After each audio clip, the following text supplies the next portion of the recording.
ramai sebenarnya. Alex pun salah satu mangsa juga. Bukanlah mangsa tu nak cakap dia orang ni teruk ataupun sebagainya kan, tapi kita kena tengok balik. Inilah JDT ni satu tim yang benchmark dia ataupun dia punya progresif, bagi aku lagi gila daripada Bayern Munich. Bayern Munich dia nak maju tau, dia nak rembat semua player-player yang ada di sekitar dia.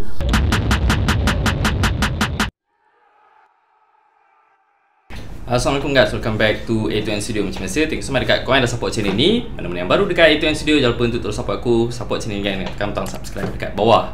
So, aku rasa dah lama lah sebenarnya aku tak buat segmen BSK, bukan sembang kari. Maksudnya kita bukan sekadar sembang kosong lah.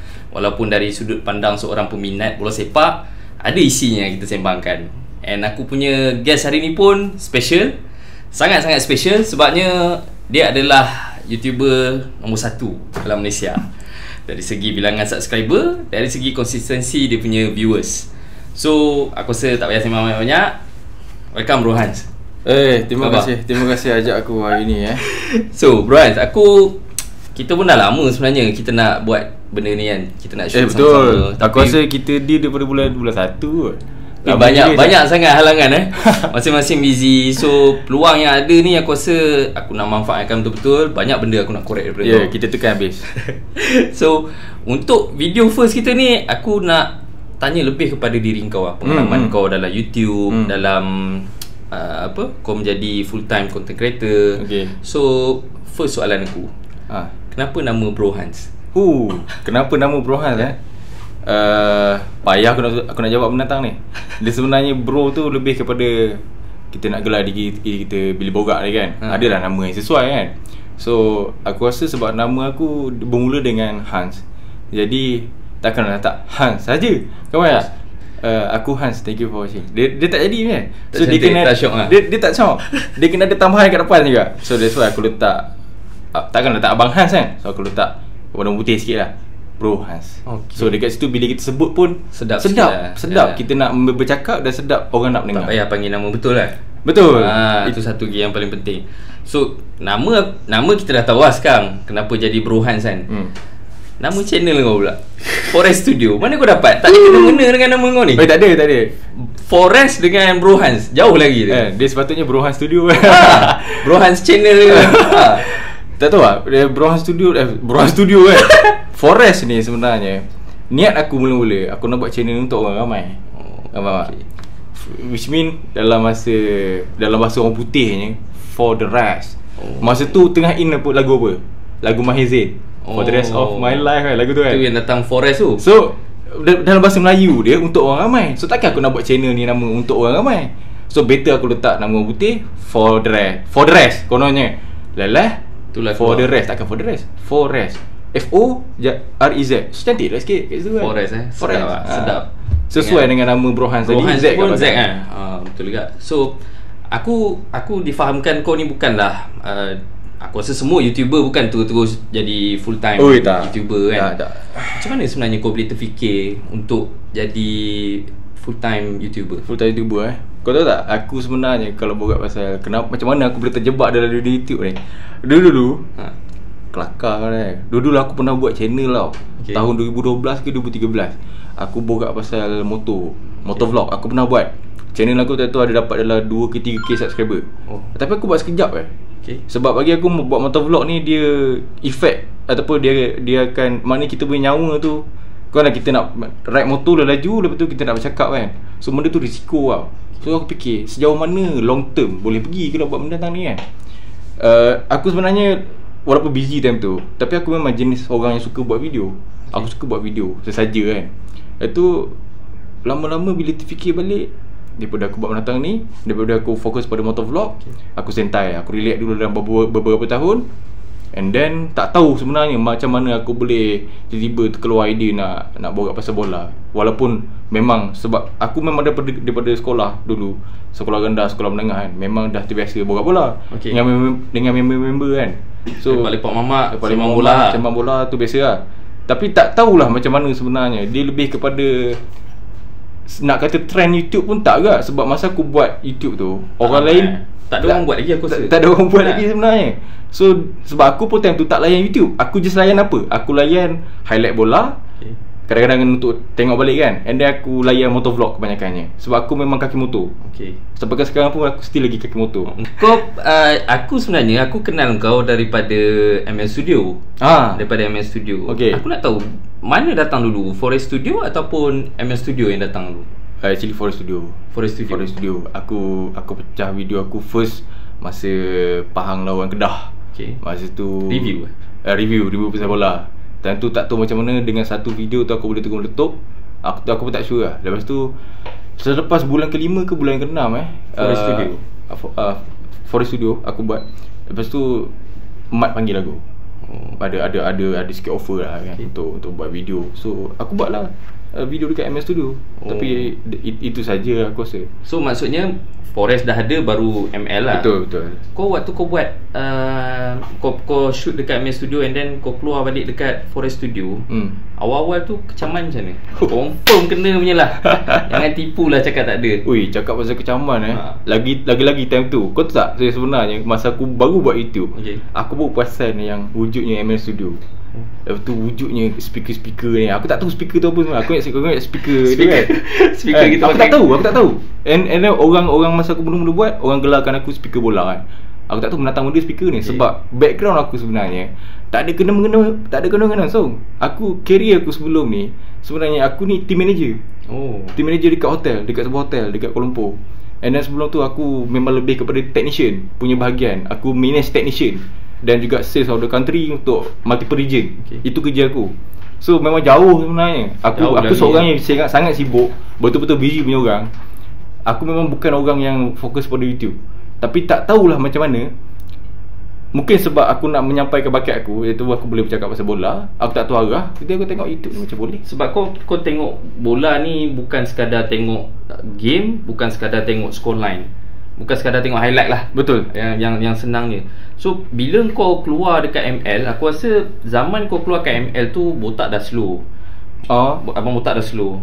So ada tak orang compare kan? Ada orang ni kau sibuk lah nak tiru botak. Sebab botak confirm dah ada pengikut dia zaman tu. Betul. Itu betul. Boleh share sikit pengalaman tu? Pengalaman tu bagi aku pengalaman tu manis. Manis baik. Sebab mula-mula aku masuk kan, kena kecam hebat jugalah kan. Bersamakan aku dengan botak Samtias. Dan sebenarnya ramai orang tak tahu, daripada awal dulu aku sebenarnya dah baik dengan botak. Kita memang rapat sebenarnya dekat social media kan. Sebab dia first yang approach aku. Kita bawa sama dia, kita keluar kan, pergi show semua. Memang seronok sebenarnya. So bila kena kecam-kecam macam tu kat komen, macam mana kau respon? Aku tak ada hal. Kau tak layan? Bukan tak ada hal sebab apa? Sebab aku sebelum ni aku bekerja sebagai seorang profesional. Team manager. Aku dah biasa macam staff-staff aku tak puas hati dan datang kepada aku. So kita selesaikan cara kan. Dan rumor-rumor ni semua. So bagi aku benda tu tak ada halangan kot. Yang penting dalam kehidupan ni kita punya jati diri lah. Tak effect kau lah. Ada jati diri, niat kita betul. Itu je penting. Aku rasa aku follow kau daripada kau 20k subscriber. Lepas kau keluar dekat ML, and then aku tengok babi Mamat ni dah tak keluar saya dekat ML. So aku terpaksa search, aku tekan hashtag nama kau tahu. Okay. Hans Nafis. So aku keluar tekan ada lagi lah video dia. Sebab tu aku boleh kau. So waktu tu aku rasa channel kau quite interesting. Sebab 2-3 hari satu video, 2-3 hari satu video. Kenapa makin lama video kau makin lama makin kurang, makin kurang? Dia sebenarnya sebab aku tahu, aku sure mesti ramai yang tanya kan. Sebab aku baca komen dekat channel kau, ramai yang tanya, bang bila nak keluar video baru? Aku rasa aku kena marah hampir setiap hari orang DM aku yang tanya bang bila video kan. Dia sebenarnya ni aku rasa lebih kepada timing lah. Timing aku sekarang ni boleh kata dah makin keok lah sebenarnya. Pack tu bukan setakat kerja saja kan, even family aku sendiri. Lagi-lagi lepas abah aku tak ada. Abah aku tak ada tahun lepas. Aku perasan lepas abah aku tak ada, memang nampak yang jelas aku dah kurang start slow daripada situ. So lebih kepada tanggungjawab family lah. Tanggungjawab family. So aku rajin balik ke Pahang apa semua kan. Orang Pekan Orang Tebeloh. Temeluh. Okay Brian, kita semua pernah melalui lah zaman kita daripada 0 subscriber. Betul. And then sampai sekarang kau dah ada 275. Betul. Subscriber setakat kita shoot ni 276. Tengok dah naik satu. So aku nak tanya kau, apa perbezaan paling besar kau jadi seorang yang dikenali? Apa perbezaan paling besar daripada dulu dengan sekarang? Sebenarnya aku, kalau borak jujur kan, aku sebenarnya bukan orang yang suka dikenali. Walaupun aku suka menonjol, aku suka menonjol. Kalau aku tak menonjol, aku takkan dapat promotion dekat company-company aku. Boleh kata setiap company-company aku lama, setahun minimum aku akan dapat promotion untuk naik pangkat apa semua dan sebagainya lah. Aku suka menonjol, tapi dikenali di luar ni aku rasa bukan aku. Sebab aku ada satu trik tau. Kalau aku keluar, aku akan buka topi. Bila aku keluar, aku buka, tak kenal. Aku buka topi, almost 80% orang tak kenal. Kalau kau pakai topi, aku rasa tu lah. Aku pun rasa macam tu. Kalau kau buka, aku pun tak kenal kau. Betul. Kalau aku pakai depan ni je babe, kau tegur lah. Belum apa dah kena tegur lah. Tapi aku okey. Aku bukan menyombong. Aku tak menyombong. Even aku pergi mall pun ada je yang tegur kan. Aku bukan menyombong. Cuma faham tak? Dia freedom kan. Dia ada freedom. Kita pun nak ada masa sendiri. Betul. Betul. Tapi tak kisah orang nak tegur kau nak apa, tak ada masalah. Bila kau cerita kau quit daripada kau punya job yang hakiki dulu, and then kau jadi full time content creator, ramai sebenarnya yang nak tahu. Orang expect influencer ni berpendapatan besar. Berapa kau punya range pendapatan sekarang? Takut aku nak range saja. Sebulan ke? Sebulan Sebulan. Kalau aku minta setahun kan, less dia yang kerja. Aku risau buat pasal range ni. Macam ni lah. Range yang kau nak share lah, senang cerita. Kumulatif lah. Okay. Kumulatif range. Aku rasa up to 10. Up to 10. Itu range sajalah. Tapi orang tak faham, Rohan, sebab orang nampak nilai tu besar, tapi orang tak tahu apa yang content creator, influencer ni, YouTuber buat dekat belakang. Berapa banyak duit yang diperlukan untuk run satu-satu channel. Orang tak tahu benda tu. Orang nampak, mungkin kau cakap range kau 10k besar kan, tapi itulah sebenarnya hakikat. Yang aku rasa ramai sebenarnya yang tak tahu pun pasal benda tu.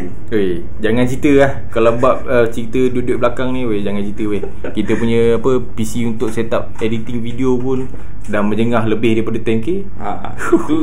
Itu baru cerita satu benda. Belum cerita benda-benda lain lagi. Okay, dari segi macam kau buat konten pasal EPL kan, macam mana aku nak tahu macam mana dalam tempoh seminggu tu, let's say kau keluarkan satu video, tapi dalam seminggu tu ada beberapa isu yang best. Contoh game-game besar, ataupun ada isu transfer, isu-isu luar padang. Macam mana kau pilih? Macam mana priority video-video yang konten-konten yang kau nak pilih? Aku ni kalau borak pasal bola ni kan, dia takkan berhenti ni. Sebab tu aku sebenarnya tak pentingkan volume dalam channel aku. Cuma yang aku pentingkan kita round up dalam seminggu tu apa yang jadi. Itu style aku. Dan style aku, kalau aku buat video pasal bola, aku tak suka kejar hype. Kejar hype ataupun benda yang trend. Aku bukan. Even kalau kau perasan dulu, masa Ronaldo join United, aku keluarkan video selepas 2 minggu lebih. Lambat baru aku borak pasal United. Lagi-lagi buat transfer kan. Lagi-lagi transfer ni, aku tak nak jadi orang yang just semata-mata nak keluarkan video tapi bagi information yang salah. Tak research lah. Tak research. Bukan pasal research. Bila kau buat pasal transfer kan, transfer ni dia banyak rumours kan? Dan aku bukan seorang peminat rumours. Aku benci benda tu. Tak suka rumours Tak suka. Lagi-lagi buat MU. Semua player star, semua player yang talent semua nak join MU. Betul. So that's why aku kalau kau perasan, aku akan lebih kepada, kalau transfer ni aku akan buat kumulatif. Maknanya early of the transfer, mid of the transfer, and then end of the transfer. And then kadang-kadang aku akan fokus kepada Liga, Serie A, Bundesliga ataupun Premier League kan. Itu yang sebenarnya buatkan Forest Studio ni bagi aku menarik nak banding dengan channel-channel bola lain, termasuklah channel-channel yang ada dekat negara seberang, Indonesia. Tapi aku rasa ramai sebenarnya, Bro Hans, yang nak tahu daripada mulut kau sendiri, kenapa Forest Studio fokus Liga luar, bukan Liga Super, bukan Liga Malaysia. Aku start dengan Liga Malaysia. Aku nak tahu, sebab tu aku tanya. Sebab aku pasti ramai yang tanya, kenapa Forest Studio sekarang dah tak cover pasal Liga Malaysia? Banyak. Rarely lah nak nampak. Dulu aku pernah tengok video video kau pergi stadium, and then ada video pasal Keliboy. Okay. Yang terbaru aku rasa yang Malaysia. kau cover Kim Panggon tu je. Panggon. Betul. Kenapa sebenarnya? Bila borak pasal bola Malaysia ni, gerun sebenarnya. Gerun. Banyak hati yang nak sebab kena jaga. Banyak hati yang kena jaga. Satu, sebab kita as a YouTuber bola sepak yang dekat Malaysia ni, kita tak boleh nak cakap terlampau direct tau. Kita tak boleh nak pergi direct. Benda yang first jadi kat aku, benda tu adalah jemputan sebenarnya. Benda tu jemputan, benda tu diauthorize oleh pihak sana sendiri. Tapi entah macam mana, selepas aku di sponsor, dibelanja, dijemput secara official, tiba-tiba dia attack aku balik selepas aku balik daripada tempat tu. Maksudnya lepas kau edit video, penat-penat shoot video pergi sana, balik keluar video, kau kena attack. Oh, sampai kan beberapa badan dekat Malaysia ni, badan bola sepak tak boleh nak cover benda tu. Maksudnya ada usaha untuk tolong kau juga. Ada usaha. Maknanya one part of the sponsor, ramai juga company sponsor yang support aku time tu, dia cuba backup aku. Tapi benda ni tak dia buat apa lah. Gagal. So kau bayangkan, maksudnya aku faham lah, orang yang attack kau tu lebih besar lah daripada badan-badan ni. Betul. So bermula daripada saat tu, aku cakap ni apa benda saya. Bila aku dah cakap benda ni tak make sense untuk aku kan, so aku cakap lantak kau lah. Aku buat review pasal bola sepak Malaysia, tapi ada part-part dia lah, ada time-time dia. Kadang-kadang kalau aku dah bengang sangat, tak puas hati sangat, aku keluar satu video, kasi entah. Tapi sebenarnya bola review aku pasal bola sepak Malaysia, tak kisah Keliboy ke siapa ke, pun meletup juga sebenarnya. Even video KPG baru-baru ni kan, gila babi, dia punya pergi. Itu aku pelik. Sebabnya kita meraikan orang-orang yang cover pasal bola sepak, tak kisahlah luar negara ke Liga Malaysia ke kan. Tapi sebagai seorang yang dah ada 200 lebih subscriber, kau tak buat benda ni, itu yang ramai tertanya-tanya. Betul. Tapi, aku nak buat. Tapi tengoklah, mana tahu kan di masa hadapan aku terbuka hati balik ke. Kita tengok lah. Kita kena doa banyak-banyak untuk Bro Hans terbuka hati nak cover balik Liga Malaysia kita. So aku bila buka cerita pasal Liga Malaysia ni kan, aku nak tanya pendapat kau. Walaupun sebab aku tahu walaupun kau tak cover Liga Malaysia, jauh di sudut hati masih lagi ambil tahu. Betul. Pasal Liga Malaysia. Ada juga ambil tahu, tapi tidaklah terlampau detail sangat lah. Tapi aku memang still lagi ambil tahu. Gila kau duduk Malaysia ke? Yalah, aku nak tahu, aku nak tanya pendapat kau. Liga Malaysia tahun 2022 sekarang ni, ada import yang ramai. Dengan struktur Liga Malaysia pun akan berubah tahun depan. Betul. Apa pendapat kau? Wow, bila tengok pada Liga Malaysia yang sekarang aku tengok kita punya ranking pun dah naik tinggi kan. Bagi aku satu benda yang bagus lah. Tapi benda ni pun boleh kata dah lama dah dia orang usahakan benda ni kan. Tapi bila tengok balik, bagi aku situasi sekarang ni consider bagi aku ke arah yang lebih baik. Lagi better lah berbanding yang sebelum ni kan. Even kita borak pasal import pun, benda-benda import ni daripada dulu lagi dah ada kan. Tapi tengoklah, kita punya import kan pun kadang-kadang ada salah satu team tu pun kena scam satu. Dia scam import dia, ataupun import dia scam dia. Itu perkara biasa je. Pusing-pusing situ juga. So aku nak tanya kau pendapat kau, bila Liga Malaysia dah tukar jadi 18 team lepas ni tahun depan, alang-alang kita cerita Liga Malaysia ni, apa pendapat kau untuk tim-tim yang kecil yang kita tahu struggle dengan isu-isu gaji sebelum ni, dan tim-tim yang mungkin naik daripada M3? Macam mana dia orang nak sustain dalam satu liga yang memerlukan kos yang besar? Of course akan masuk sponsorship kan. Tapi sebelum ni pun dah ada isu, bukan tim-tim kecil tau, tim-tim besar dah ada isu. Saban tahun dah ada isu, bawa sampai ke FIFA. Macam mana tim-tim kecil ni nak belajar daripada diorang ni, macam mana nak run club? Apa dia macam ni tau. Formula untuk dah macam on the cloud. Formula untuk build up sesebuah kelab bola sepak dekat Malaysia ni, bagi aku engkau tak boleh aim terlampau tinggi. Bagi aku, bila kau nak start build up, kau tak boleh aim terlampau tinggi. Of course kau letak KJDT tu as tanda ukur, as benchmark. Tapi kau kena sedar diri. Dia lebih kepada sedar diri. Engkau tak boleh pancung terus ke atas. Kau tak boleh. Kalau kau cuba aim yang atas terus, berapa banyak tim dah bungkus. Dah bungkus. Ada satu negara, ada satu negeri yang bermula dengan huruf P. Ke mana sekarang? Tengok table. Ngeri. Okay, so aku bila kita cerita pasal Liga Malaysia ni, macam kau cakap lah, banyak hati nak kena jaga. Tapi bagi aku dari sudut pandang seorang peminat, tak salah pun kita nak luahkan pendapat. Kenapa dekat luar negara EPL, Arsenal Fans TV, gila babi boleh hidup kan. Kenapa kita dihalang kan? So aku nak tanya pendapat kau secara jujur lah. Sampai bila Liga Malaysia akan terus dikuasai oleh JDT? Pendapat kau? Kita kena tengok sini lah. Mula-mula tadi kau sentuh pasal apa?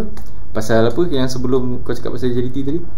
Pendapat pasal Arsenal Fans TV. Okay, Arsenal Fans TV kan, ataupun United, fan United yang mengamuk pada klub-klub dia orang kan. Kenapa dekat Malaysia ni tak boleh buat benda-benda macam tu? Aku rasa satu je lah, kita ni terlampau sopan santun sangat. Kita ni as fan terlampau sopan santun sangat. Aku nampak ramai fan-fan yang cuba mengamuk kan, baling itu baling ini dekat stadium kan. Benda tu ada, tapi kau tahu tak, cara benda tu tak ada efek kepada dia orang, tak jalan. Contoh, fan daripada dulu lagi 2010, 2008, aku dengar perkataan ni ada agak gila sikit lah. Yang bangsat tu kan. Okay. Berapa banyak kali? Lama ref bangsat. Berapa banyak lama? Daripada dulu. Tapi tak ada efek Tak ada efek. So diorang ni memang sampai diorang sendiri yang nak turun, barulah benda tu kita nampak ada efek. Sebab tu aku cakap bola sepak Malaysia ni dia macam MU juga sebenarnya. Kau kena rebuild daripada atas ke bawah. Banyak benda atau banyak faktor yang akan influence build up ataupun movement liga kita sekarang ni macam mana pergi dia. Okay, next question aku. Satu benda yang aku rasa aku wajib tanya lah. Aku tahu kau fans Pahang. Rindu Sumareh tak? Aku tak rindu. Tak rindu. Aku rasa aku lagi rindu Elek So aku tak tahulah pendapat kau tentang career Sumareh selepas dia ke JDT. Lepas dia pergi makan tom yum je, macam kau cakap dulu kan, dia patah balik. Apa pendapat kau? Sebab kalau kata kita tengok perjalanan career dia dekat Polistero pun biasa-biasa je. Betul. And then balik ke Liga Malaysia, join JDT pun rarely dapat main, tapi still dapat call. Aku ada ayat yang sesuai. Kenapa aku senyap daripada tadi? Aku ada ayat yang sesuai, yang tapi fikiran. Jangan. Kepala otak aku ni kalau aku tanya dia akan keluar pap tau. Tapi bila borak pasal Malaysia ni aku kena tone down sikit. Dia ada sebab dia. Okay, Sumareh kan, kita tengoklah apa yang berlaku pada kebanyakan player yang join JDT kan, yang average lah untuk kita buat kan. Sekarang ke mana dia orang? JDT 2. Ada yang ke JDT 2 kan, ada yang langsung gone, hilang. Ada yang tak ke mana-mana lah. Contoh kan, banyak player yang bagus kan. Contoh macam Gary Steve Robert. Betul. Tengok betul. Ke mana dia sekarang? Even apa, dulu apa, Gada kan, Gada. And then kita tengok Irfan Fazail. Ramai sebenarnya Elek pun salah satu mangsa juga. Bukanlah mangsa tu nak cakap dia orang ni teruk ataupun sebagainya kan, tapi kita kena tengok balik. Inilah JDT ni satu tim yang benchmark dia ataupun dia punya progresif, bagi aku lagi gila daripada Bayern Munich. Bayern Munich dia nak maju tau, dia nak rembat semua player-player yang ada di sekitar dia. Tapi dia orang tahu, dia orang ada time frame 3 tahun, 4 tahun, 2 tahun kan, sampai dan sebagainya. Tapi JDT almost every season, every window dia orang nak pap. Sentiasa memperkuatkan tim dia orang dengan cara macam tu. Bagi aku itu cara dia orang. So bagi aku tak ada orang yang boleh blame cara dia orang sebab itu cara dia orang. Tapi persoalan dia macam mana tim-tim yang lain ni nak cope dengan JDT. Betul. Tak boleh nak buat kalau kau punya training pun tepi pantai. Ini cerita buat faham lah. Itu maksud aku. Kalau kata tim-tim lain terus blame JDT dengan dia orang punya transfer policy, kenapa dia orang sendiri tak jaga player-player dia orang dari segi kontrak? Betul. Sebab apa, kalau player tu join JDT dibayar, apa masalahnya? Bagi aku tu bukanlah satu perkara yang salah kan. Benda yang betul, benda yang elok. Dia orang pun ada duit kan. Betul. Dengan tim-tim lain ada masalah gaji apa semua. So tak salah pun sebenarnya benda tu. Aku nak balik kepada cerita tentang diri kau, Bro Hans. Sekarang kau tengah popular lah, senang cerita, orang kenal kau, ramai yang kenal kau. Kau ada tak satu peringatan ataupun pesanan pada diri kau untuk apabila kau jatuh nanti kau tak tersembam? Oh, dia macam ni. Bila borak pasal apa ni, orang cakap survival kan. Ini kira survival lah. Dia survival ni, dia bukan pasal kau buat YouTube saja. Kau buat benda-benda yang lain pun semuanya sama dalam hidup kau kan. Contoh, kau kerja pam minyak pun, kau kena ada cara untuk survive. Gaji macam ni, macam mana kau nak survive kan. Kau buat YouTube, kau up macam mana pun, kau down macam mana pun, kau kena tahu cara kau nak survive. Bagi aku satu benda, daripada mula aku buat YouTube, niat lah. Niat tu kena betul. Niat kena betul. Dan apa yang kau cuba sampai kepada orang tu, biar ikhlas. Sebab tu lah, sebab itu yang buatkan aku shock tengok video kau. Sebab aku tahu kau fan you, tapi kau tak ada nak puji lebih-lebih. Kau tak ada nak apa, dia orang buat silap ke, bot ada salah ke, kau tak ada nak backup lebih-lebih. So itu yang buatkan sebenarnya ramai orang rasa kau patut bercerita tentang Liga Malaysia. Tapi aku faham lah kenapa kau tak buat. Aku boleh buat dan aku pernah buat. Tapi kalau aku terlampau fokus pada Liga Malaysia saja, dia lain cerita dia. Dia akan ada panjang cerita dia. Dia akan ada surat berantai dia akan sampai. So gang, aku rasa takat ni je kot untuk kita cerita pasal siapa itu Bro Hans, YouTuber nombor 1 lah dalam Malaysia setakat ni. And aku rasa dia seorang yang cukup dikenali, cukup rendah diri. Tak susah pun nak approach dia, memang senang lah nak nego. Cuma lama sikit lah. Cuma lambat sikit lah. Timing tu kena ikut timing dia lah. Tapi tak apa, aku nak tanya pendapat korang, viewers A2M Studio. Korang suka tak collaboration antara aku dan juga Bro Hans? Kalau kata korang nak kita orang sembang pasal Liga Malaysia lagi, korang boleh share dekat bahagian komen apa topik yang kita orang nak sembang. And aku rasa tu je kot. Tu je. Kita jumpa dalam next video. Alright.